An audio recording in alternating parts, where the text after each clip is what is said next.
أكبر الله أكبر.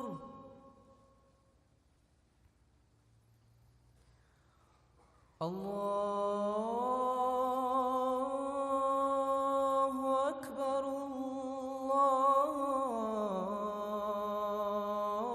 الله أكبر. أشهد أن لا إله إلا الله.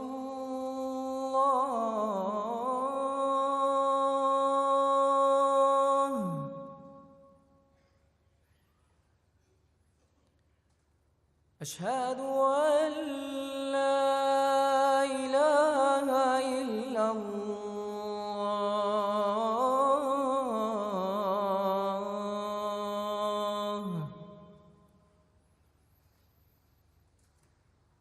أشهد أن محمدًا رسول الله.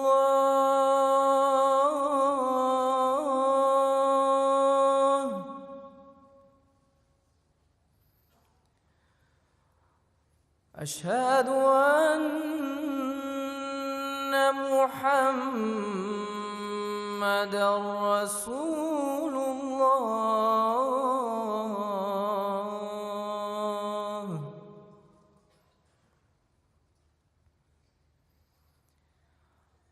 حي على الصلاة.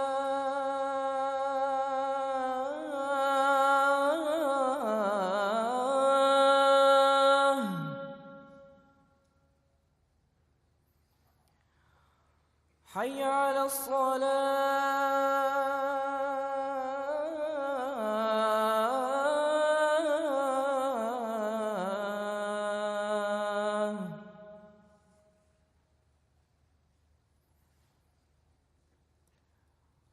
حي على الفلاح.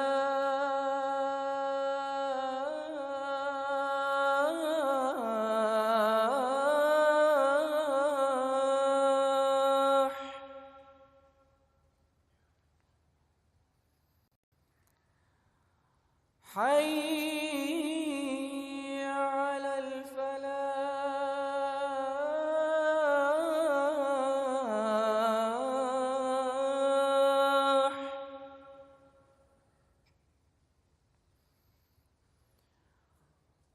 الله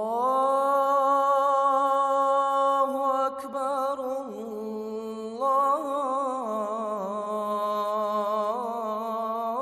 الله أكبر. لا إله إلا الله.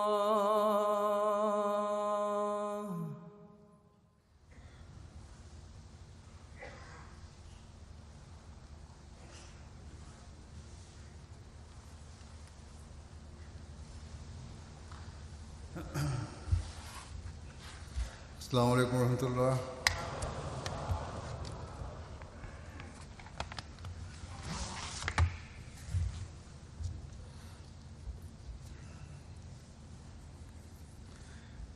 أشهد أن لا إله إلا الله وحده لا شريك له وأشهد أن محمدًا عبده ورسوله. أما بعد فأعوذ بالله من الشيطان الرجيم. بسم الله الرحمن الرحيم. الحمد لله رب العالمين. الرحمن الرحيم. مالك يوم الدين. إياك نعبد وإياك نستعين. اهدنا الصراط المستقيم. صراط الذين أنعمت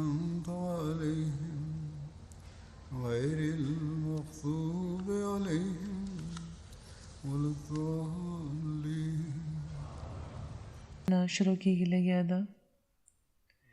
او د خدای پاک په فضل په زرګاو خلک دلته دینی او روحاني ماحول نه فایده پورته کولو لپاره راغلي دي. په دغه ورځو کې دلته په حدیقة المهدي کې یو عارضي ښار جوړ کړی شوی دی چې په دغه ماحول کې چې مونږ اوسو نو د دنیا د مسلو نه بیل شو او د خپل د دین خپل دینی روحاني او اخلاقي حالتونو د ښه کولو کوشش وکړو. نو په داسې حالاتو کې چې دا کم خلک راغلي دي نو څه قسمه د سهولت اخستو په ځای د دغه خبرې فکر دوی ته پکار دی چې څنګه مونږ د دغه ماحول نه زیات نه زیاته فایده پورته کولی شو. خو بهرحال بشري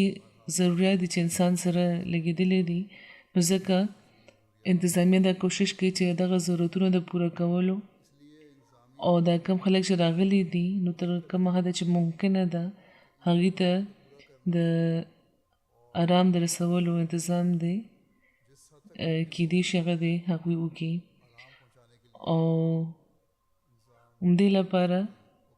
زموږ په نظام کې د جلسه سالانه په ورځو کې مختلفې شعبې قایمیږي او په زرګاو کارکوونکي په رضاکارانه طور خپل خدمات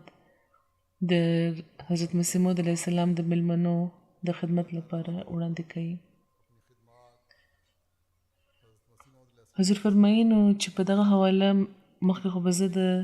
ټولو کارکوونکو پام دې طرف ته ګرځول غواړم چې کوم کارونه هم هغوی ته سپارل شوي دي نو کوشش دې کوي چې دا دی په ښه طریقه د ترسره کولو کوشش دې دوی کوي په بهترین رنګ کې دی د ترسره کولو کوشش دې دوی کوي. د جلسې چې کوم مېلمانه دي دا د حضرت مسیح موعود علیه السلام مېلمانه وګڼي او د دې خدمت کوي. دا ګڼئ چې دوی د خدای پاک له خاطره او یو نیک مقصد له راغلي مېلمانه دي او خدمت د دوی کوي د اعلی اخلاقو مظاهره وکړي. د مېلمه له طرف نه که ستاسو په خیال څه زیاتي مو شي نو هغې نه صرف نظر کوئ. عمده زموږ روایت دی، عمده اعلی اخلاق دي، عمده د خدای او د هغه د رسول حکم دی، عمده حضرت مسیح موعود علیه السلام له موږ غواړي. دا مېلمستیا او د اعلی اخلاقو مظاهره د خدای پاک په فضل په هر ملک کې د جماعت احمدیه یو خاص وصف جوړ شوی دی. د جلسې په ورځو کې په خاص طور دې طرف ته ډېر پام ورکړی کېږي. نو دلته هم همیشه په شان دا ټول کارکوونکي دي د هغو اعلی اوصافو مظاهره وکړي چې د اسلامي تعلیم خاصه دي.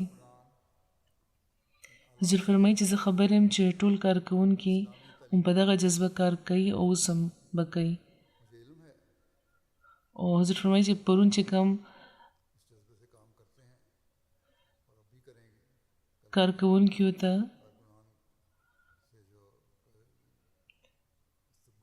مختصر خطاب چې ما کړی وو نو هغې کې مې ورته همدا ویلي وو خو د یادګیرنې او دا ډېر چې کوم دا نوي راغلي دي خلک د هغې د تربیت لپاره زه دا خبرې کوم چې حضرت مسیح موعود علیه السلام فرمایل چې زړه خو د مېلمه د آینې په شان وي، جذباتي وي هغې د هغې خیال ساتل پکار دی. په لږ شان خبره په لږ شان زور دا د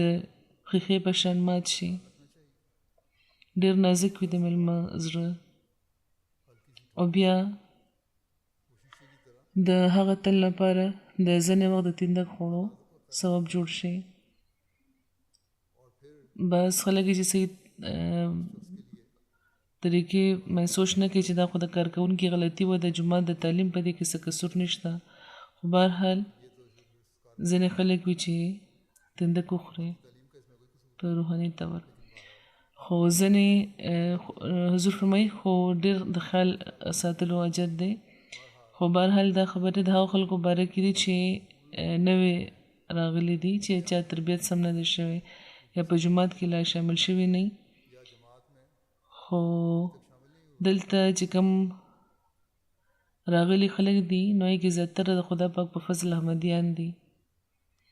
او په دغه خبره پوهې هغوی دلته راځي چې دلته به تکلیفونه زغمل وي خو بهرحال حضور فرمایي چې لکه څنګه چې ما وویل چې یو څو مېلمانه چې هغه د بهر هم وي بهرني مېلمانه چې د هغوی خاص خیال ساتل پکار وي دوی لا په جومات کې شامل شوي نه یا د چا چې صحیح تربیت نه وي شوي نو دې لپاره چې کوم کارکوونکي دي ټول کارکوونکي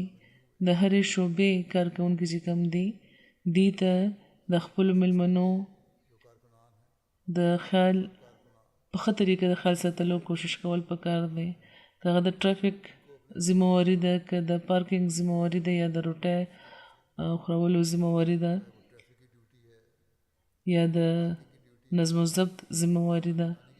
یا په ګیټ باندې د معاینې ذمهواري ده یا د صفایي ډیوټي ده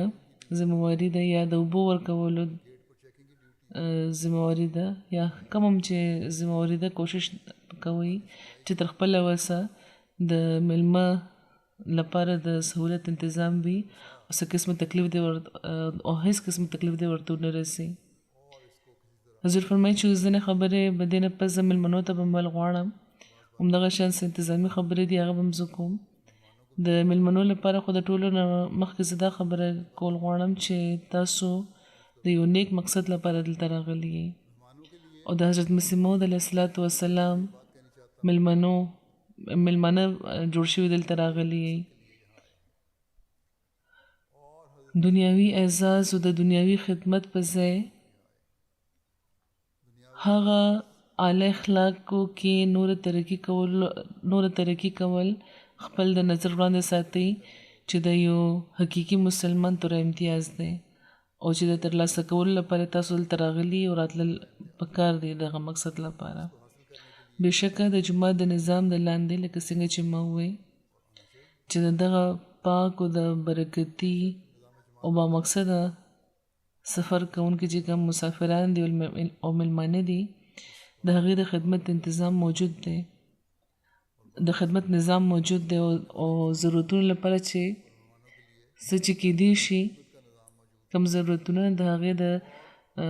پوره کولو انتظامیه کوشش کوي خو کم خلک چې د خدای پاک لپاره سفر کوي د هغوی پام د دغو دنیاوي ضرورتونو د ارامونو طرف ته ډېر کم وي عمده د هغوی بنیادي مقصد وي چې زیات نه زیات دلته چې هغوی پاتې وي نو د روحاني مایدې نه دی فایده پورته کړي نو ځان هیچرې هم د دنیاوي مسافرانو او د میلمنو په زمرې کې د راوستو کوشش مه کوئ که تاسو په دغه خبره پوه شئ نو د چې کوم د کوربه دي ستاسو د دې د کمزورو او د کمو نه به تاسو هغې باندې به سترګې پټې ساتئ ګینې ځینې وخت دا کتل کېږي چې ګیله پیدا شي چې فلاني ځای کې خلکو ته ښه بهتره انتظام د هغې لپاره و او فلاني خلکو ته زیات سهولتونه ورکړی شوي وو فلاني سره زیات ښه سلوک وشو یا فلاني سره کم سلوک وشو نو دغه قسمه ګیلې او بیانې پیدا کېږي او ځینې وخت د اندازې د غلطۍ په وجه ځینې کمزوری پاتې شي نو دا په هغې سترګې پټول پکار وي که د هر چا په زړه کې دا خیال وي هر راغلی احمدي مسلمان په زړه کې چې دا خیال وي چې زموږ مقصد صرف او صرف روحاني مایده ترلاسه کول دی دا نه چې څه قسمه دنیاوي سهولتونه به ترلاسه کوو نو بیا دواړه میلمانه هم او کوربه هم په مینه او په محبت به دا ورځې تېروي حضور فرمایي چې بهرحال دا به هم زه ووایم چې د انتظامیې له طرفه پوره کوشش دا وي چې د ټولو میلمنو سره دی یو شان سلوک وکړی شي خو بیا هم ځینې وخت لکه څنګه چې ما ووې چې کمې زیاتې وشي نو په دې بیا میلمنو ته سترګې پټول پکار دي او عمده زموږ تعلیم دی او که یو خوا موږ ته دا حکم دی چې د میلمه عزت کوئ قدر یې کوئ خیال یې ساتئ نو ورسره میلمنو ته هم دا ویلې شوي دي چې تاسو هم د کوربه د سهولت خیال ساتئ بهرحال حضرت مسیح موعود علیه السلام به د میلمنو ډیر عزت قدر کولو او دا به ورته فرمایل چې خپل ضرورتونه په بې تکلفه بیانوي خو دا د عامو حالاتو خبره ده د جلسې چې کوم میلمانه وو د هغوی لپاره به هغوی فرمایل چې یو انتظام پکار دی د هر میلمه دې هغه شان د میلمستیا وکړي شي لکه د هر میلمه دې هغه شان میلمستیا وکړي شي چې د یو انتظام د لاندې دی او تر د خپل وسه یو شان پکار دی دا د جلسې په ورځو کې د میلمستیا نظام عام حالاتو نه مختلف شي عمده کوشش وي چې په زرګاو خلک چې دلته راغلي دي نو هغوی ته د یو شان او تر کومه حده چې ممکنه ده سهولتونه د ورکولو کوشش دی وکړي شي سوای هغه د غیانو نه میلمانه چې غیر ملکي میلمانه راځي نو د ځینو مجبورو په وجه مختلف انتظام بیا د هغوی کول وي خو بهرحال حضرت مسیح موعود علیه السلام د هغه عزت او د قدر باوجود چې کم هغوی د میلمنو کولو په عامو حالاتو کې هم د میلمه په زړه کې به هغوی دا خبره راڅخوله چې ستاسو د دلته د راتګ اصل غرض د دین زده کړه ده او خپل زړه او خپل دماغ پاکول دی او د خدای پاک د قرب چې کوم منزلونه دي دا ترلاسه کول دي نو که دا غرض دی چې د دې د ترلاسه کولو لپاره تاسو هر کال دلته د میلمنو په طور راځئ راغونډېږئ نو د دغه غرض د ترلاسه کولو لپاره د دغه غرض د ترلاسه کولو لپاره د جلسې باندې چې کوم میلمانه راځي دي ته دلته راتلل پکار دي په دغه ورځو کې جلسې کې چې ناست یې نو په جلسه کار کې چې کوم پروګرامونه او تقریرونه کېږي دا په غور اورئ او ترې د فایده پورته کولو کوشش کوئ حضور فرمایي چې د میلمنو لپاره یو څو عمومي خبرې نورې به وړاندې کړم مومن لپاره د خپل وخت صحیح استعمال ډېر زیات ضروري دی په داسې اجتماعي موقعو چې ټول راغونډېږي نو لرې لرې نه راغلي خپلوان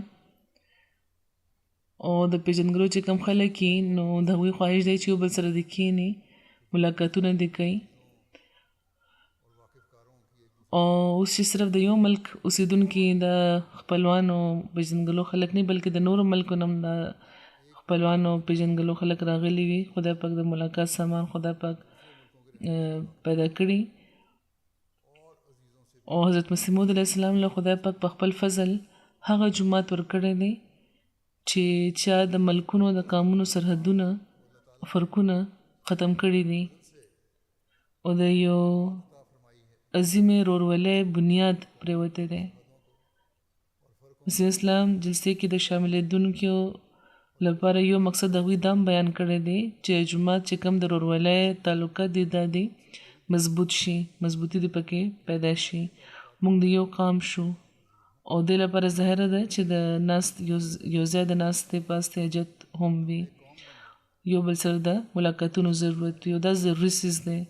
یو بل سره د واقفیت د زیاتولو د تعلق زیاتولو لپاره خو ټوله ورځ د جلسې چې کوم پروګرام روان وي نو وخت به هر حال د هغې په اورولو کې تېرول پکار دی او هغې نه پس چې کومه موقع ترلاسه شي نو په هغې کې بیا یو بل سره کښېنئ خبرې کوئ او تعلقات زیاتوئ دا هم کتلی شوي دي چې ځینې وخت د ناسته پاسته دا ملاقاتونه دومره اوږد شي چې ځینې پخواني د پېژندګلو خلک چې ډېر وخت پس ته یو بل سره ملاویږي دا ملاقاتونه د هغوی او ګپ شپ د هغوی دومره اوږد شي چې ټوله شپه پکې د هغوی ضایع شي او بیا د سهار لمونځ په وخت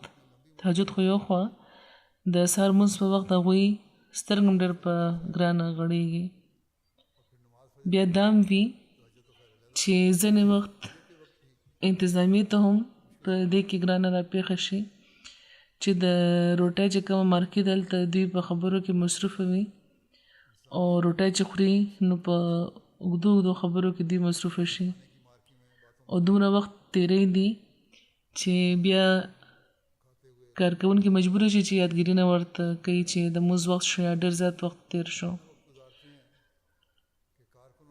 بهرحال دغه شان کورونو کې چې کم خلک ایسار دي نو کیدای شي چې هغوی ته هم د ګرانې پېښې وي نو اعتدال نه کار اخیستل پکار دی مېلمنو ته په خاص طور د دغه خبرې خیال ساتل پکار دی چې کوربه به خپل کارونه هم راغونډوي او د بل وخت تیاري به هم کوي رسول کریم صلی الله علیه و آله وسلم له به چې کوم مېلمانه راتله نو هغوی ته هم د خدا پاک حکم هم دا و چې دلته چې ناست یې نو په خبرو کې وخت مه ضایع کوئ او چې خوراک څښاک وشي نو بیا پاسې لاړ شي دې ځای نه نو په خاص طور د روټۍ چې کومه مارکي ده ځینې وخت هلته په شفټونو کې روټۍ ورکولې کېږي چې کله زیات رش شي نو ځکه په فوري طور پکار ده چې خلک روټۍ وخوري نو هلته نه د پاسې لاړ شي چې نور خلک نه بیا راشي او روټۍ دې وخوړی شي نو که دا خبرې چې بیا داسې به چې کوئ نو بیا هېڅ قسمه ګیلې به نه پیدا کېږي او ټول کارونه به په یو خوشګواره ماحول کې کېږي بیا همدغه شان چې کله ګڼ شمېر خلک راغونډ وي نو ځینې وخت بدمزګۍ هم پیدا شي کله د انتظامي نه د ګیلې په وجه مېلمه چېرته یو کارکوونکي ته بد رد ووایي یا کارکوونکي ورله مخکې نه جواب ورکړي نو بیا خبره نور هم زیاته شي او دغه شان د خفګانونو یوه سلسله شروع شي که دا یو دو واقعیات داسې وي خو بیا هم ماحول په دې باندې خراب شي او نور خلک هم دې نه متاثره کېږي که دا ګیلې چې کم خلک کوي یا د غلطې خبرې چې کم خلک کوي که دا هم د دې ځای اوسېدونکي دي یعنې د انګلستان نو بیا دا سلسله نوره موږده شي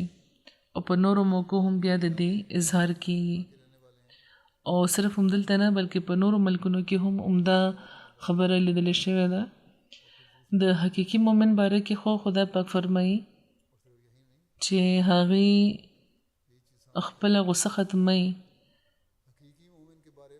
او زیاتې چې څوک کوي یا چا باندې زیاتې کېږي نو دواړو ته زه دا وایم چې د جلسې د ماحول چې کوم تقدس د هغه ځان ته وړاندې ساتي د نظر او مېلمنو طرف نه سترګې پټې ساتي او د عفو د درګذر نه کار اخلي که زیاتې هم شي د هغوی په خیال کې نو بیا هم د صبر او د حوصلې نه کار اخلي صبر او حوصله ښایي او کارکوونکي دې هم خپله غصه دی د مېلمه طرفه که زیاتې کېدو نه باوجود که هغوی دا ګڼي چې زیاتې روان دی ورسره بیا د هم هغوی خپله غصه د ختمۍ اظهار دی نه کوي همدغه شان د کارډونو معاینه ده او سکیورټي ده ځکه د سکیورټي چې کومه معاینه ده دا د نن سبا حالاتو نن سبا چې کوم حالات دي دې کې دا ډېره ضروري ده ډېر احتیاط کول پکاري د دې مختلفې مرحلې دي او د دې هغې نه تېرېدو په وجه ځینې خلکو ته تکلیف هم کېدی شي او دا هم کېدی شي چې وخت په دې کې ولګي په خاص طور په ښځو کې دا زیاته مسله پیدا کېږي ځکه چې هغې سره ماشومان هم وي او سامان هم زیات وي بې شمېره بیګونه هغوی راوچت کړي وي ښځو ځینې وخت او هر بیګ چې د هغې کتلې کېږي نو وخت پکې بیا لګي نو ځکه یو خو ښځو ته دا کوشش پکار دی چې نن چې چا سامان وروړی دی زیات نو ټیک ده خو بهر نه چې کوم راغلي خلک دي چې په جلسهګاه کې نه دي ایسار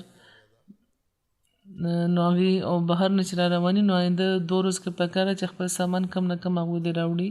دلته چې په معاینې کې دی کم وخت بیا لګي او چې کم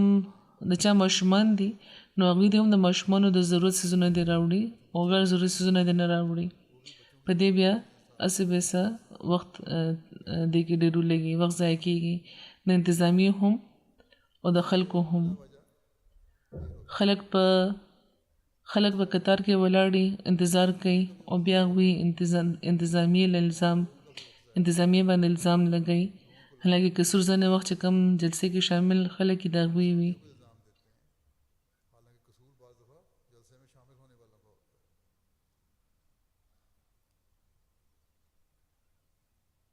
ځکه چې د خلکو څیزونه او سامانونه دومره زیات وي نو چې لکه څنګه چې ما وایي چې د هغې معاینې کې بیا وخت ولګي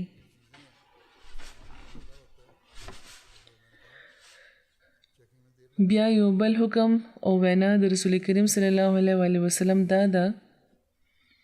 یو مومن ته چې تاسو څوک چې در سره تعلق پرېږدي هغې سره هم تعلق ساتئ څوک چې تاسو له نه درکوي تاسو هغې له هم ورکوئ دا نه چې د حاجت په وخت خو څوک ستاسو په کار رانغلو نو د هغه د حاجت په وخت د بدل په طور تاسو د هغه مددونه کوي فرمایي څوک چې تاسو ته بد رد وایي هغه سره درګذر کوئ نو دلته خو د بد رد ویلو سوال نه دی بلکې دلته خو د یو فرض پوره کول دی نو داسې فرض چې د کارکوونکو ته د هغې په ذمه لګولی شوی دی او که په بې خبرۍ کې د یو کارکوونکي نه څه غلطي وشي یا د چیکینګ په وخت ډېر وخت په چیکینګ کې واوړي یا د چا په کارډ باندې که څه اعتراض پیدا شي نو بد نه دي منل پکار بلکې حوصله ښودل پکار ده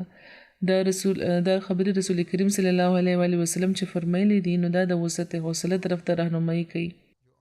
که د حوصلې وسط پیدا شي نو بیا ټولې بدمزګۍ او جګړې ختمې شي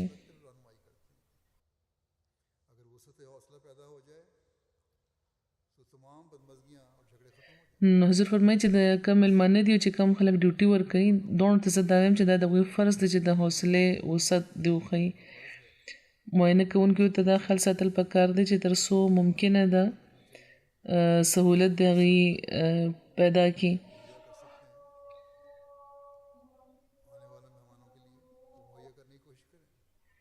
څومره سهولت چې هغوی مهیا کولی شي د هغې د مهیا کولو کوشش دې کوي او که دې لپاره نور کار کوونکي لګول پکار وي نو هغه دې ولګولی شي په خاص طور چې کله د رش وختونه وي حضرت مسیح موعود علیه السلام د خواهش مطابق کوشش دا پکار دی چې د مینې او د ورورولۍ مثال موږ جوړ شو عمده خدای پاک د مؤمنانو باره کې فرمایلی دی نو په وړو خبرو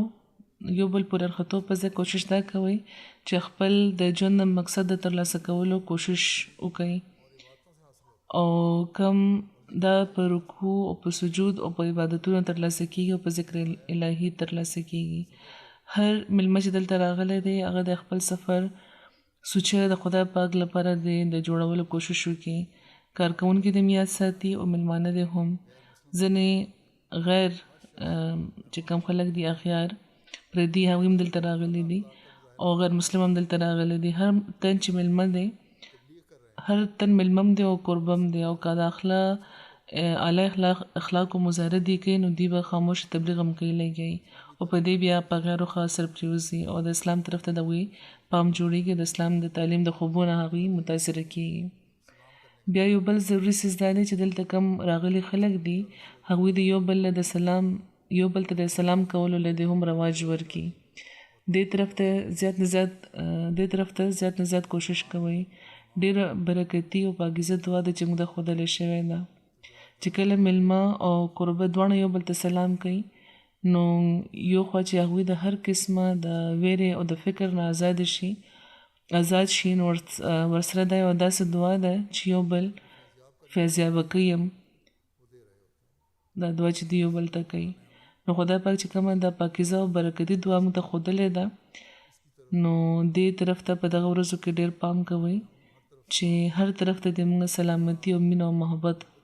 خور کو او دا ماحول دی سوچه د خدای پاک لپاره د مینې او د محبت او د ورورولۍ ماحول جوړ شي او موږ ته کوشش پکار دی چې د هر قسمه نفسانی اغراضونه د ځان پاک کو او په دغه ورځو کې یو انقلاب د خپل ژوند کې د پیدا کولو کوشش دې موږ کوو. موږ لپاره په هر معامله کې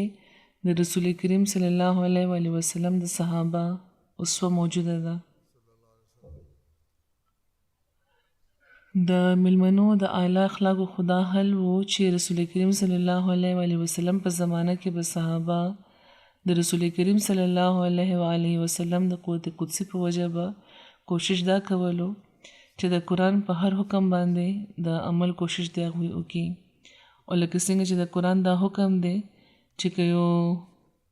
ملمه د چا کور ته ورشي او کوروالا ورته دا ووایي چې واپس لاړ شه دا وخت زه فارغ نه یم نو په خوشحالۍ دې دا واپس لاړ شي د حوصلې وسعت مظاهره دې وکړي. یو صحابي وایي چې ما به دا کوشش کولو چې زه دې د خدای پاک دغه حکم هم پوره کړم او غوښتل مې دا چې چا کور ته لاړ شم او کوروالا دې ما ته دا ووایي چې واپس شه لا وخت نشته ما سره او زه په خوشحالۍ د خدای پاک د رضا د ترلاسه کولو لپاره دلته نه واپس شم او د خدای پاک رضا د ترلاسه کړم. خو چې د کوشش نه باوجود هم هیڅ دا موقع ما ته په لاس را نغله چې چا زه کور نه واپس کړی یم نو دا هغه اعلی اخلاق دي چې د کوربه مو او د کوروالا او د میلمه هم څوک به چې دغې کور ته تلو نو دا وسعت حوصله پکار ده. انسان کې چې کله دا د حوصلې وسعت وي نو بیا وړې وړې چې کومې خبرې دي انسان هغه داسې نظر اندازه کړي. حضرت فرمایي چې سلام باره کې ما خبرو کا یو بل ته سلام کولو باره کې دې باره کې یو بل خبر دا یاد ساتئ چې رسول کریم صلی الله علیه وسلم فرمایلی وو چې سلام له رواج د سلام رواج جوړولو لپاره که څوک پیژني او که نه پیژني سلام ورته کوئ. یعنی سلام له رواج ورکولو لپاره تر دغه حد ځئ چې که څوک پیژني او که نه پیژني هغه ته سلام کوئ او چې کله د سلامتۍ رواج پیدا شي نو چې کم ملمانه دي د جومات نه بهر چې کم دي هغوی هم او چې کم نو مباین دي په هغوی هم دغې په زړونو یو ښه اثر به قایمیږي او د دغه پاک ماحول نه به هغوی زیات نه زیاته فایده به هغوی پورته کوي او د اسلام د ښایسته تعلیم ستاینه به بیا هغوی کوي او نو مباین چې په دې باندې عمل کوي نو هغوی زیات ښه رنګ کې به په نظام کې جذب کېدونکي به هغوی شي. هغوی ته دا ګیله وي چې موږ ځینې ځایونو کې موږ نه جذب کېږو. حضرت مسیح اسلام د حضرت مسیح موعود علیه السلام یو واقع به وړاندې کړم. یو ځل چې کله د جنگ مقدس تقریب چې کومه مباحثه شوې وه د مسلمانانو او د عیسایانو ترمنځ نو حضرت مسیح موعود علیه السلام هغه دوران چې چېرته ایسار و هلته یو واقع شوی و هغوی سره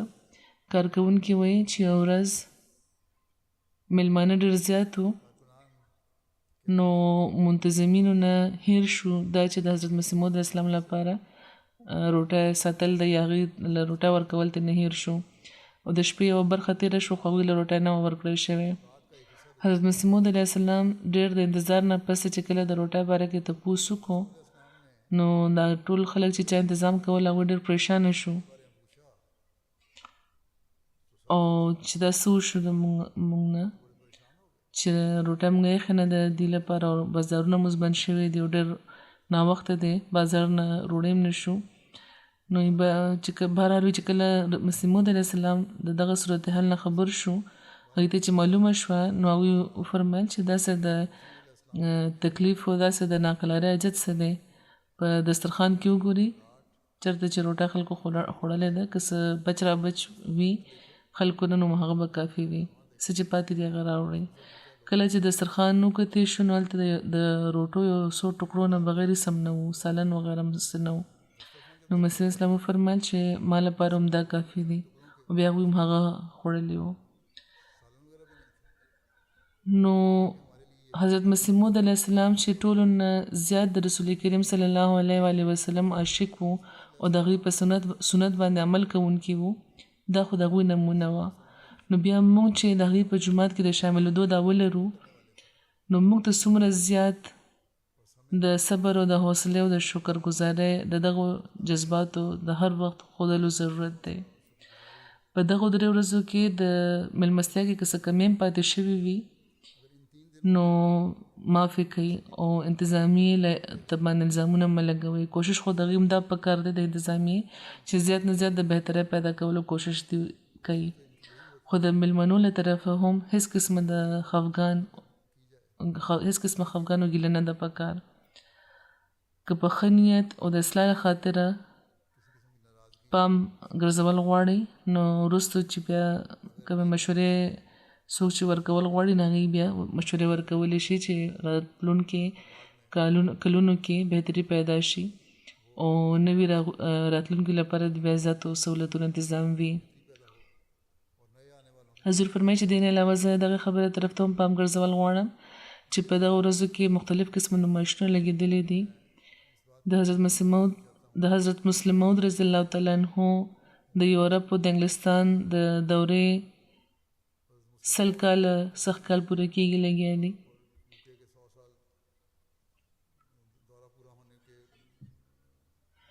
نو ځکه د انګلستان جومات د په دغه لړ کې یو نمایش لګولی دی مرکزي ارکایو سره یو ځای د مختلفو تصویرونو نمایش دی. دا ضرور وګورئ. د 100 کالو تاریخ دی د انګلستان او د حضرت مسلم موعود رضی الله تعالی عنه باره کې. همدغه شان د ریویو اف ریلیجنز نمایش دی، د ارکایوز د تبلیغ د شعبې نمایش دی، د مخزن تصاویر نمایش دی. دا ټول نمایشونه کتل پکار دی او زه امید لرم چې دوی به ښه طریقې سره هغه لګولی وي. نو چې کوم فارغ وختونه دي نو هغه اخوا دېخوا ضایع کولو په ځای پکار چې دا نمایشونه تاسو وګورئ. همدغه شان انتظامیې ته دا هدایت هم ورکړی شوی دی چې په ځینو ځایونو کې په دنیا کې اوس د کووډ مریضان زیات ښکاري لګیا دي. دلته هم په ځینې ځایونو کې اضافه شوې ده په مریضانو کې. نو دلته د مختلفو ځایونو نه خلک راغلي دي او کېدای شي چې څوک چا ځان سره د کووډ جراثیم هم راوړي وي. نو ځکه په ګیټونو باندې په داخلي لارو باندې د هومیوپیتک چې کوم دارو دي د حفظ ما تقدم لپاره د هغې د ورکولو تنظیم شوی دی. کوشش کوئ چې هر تن چې د ګیټ نه دننه راځي نو انتظامیه که هغې له دارو ورکوي نو هغوی د په ارام واخلي، بلکې پکار ده چې دوی ته پخپله غواړي ته نه چې موږ له راکوي. نو خدای پاک د هر څوک د هر قسمه بیمارۍ نه محفوظ وساتي، د هر شر نه دې هم محفوظ وساتي. همدغه شان د سکیورټي تنظیم د مخکې ما ویلي دی چې سکیورټي په تنظیم کې هر کال زه دا وایم چې ټولو نه زیاته سکیورټي زمونږ همدا ده چې خپل خواوشا باندې د موږ نظر ساتو او کوشش دې دا کوو چې هر یو تن د بل ته ګوري، دا ټولو نه زیاته سکیورټي وي. که دا وشي نو بیا یو مخالف ته دشمن ته هیڅ قسمه د شر خورولو موقع نه ملاویږي. همدغه شان غیر ضروري سامان بیگ وغیره چې چېرته وګوري چې پروت دی نو انتظامیې له اطلاع ورکوي. او که یو تن تاسو داسې وګورئ چې مشکوک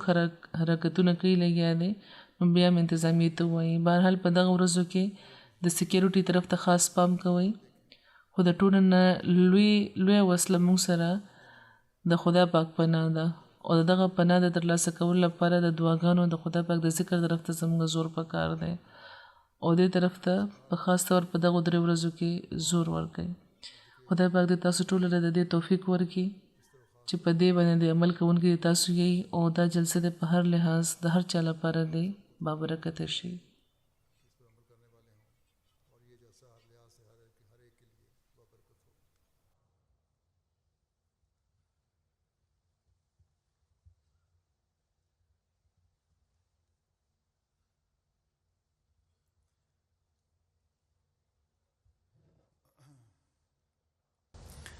الحمد لله الحمد لله نحمده ونستعينه ونستغفره ونؤمن به ونتوكل عليه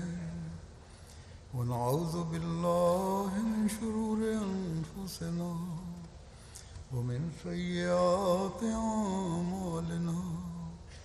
من يهده الله فلا مضل له ومن يضلل فلا هادي له ونشهد أن لا إله إلا الله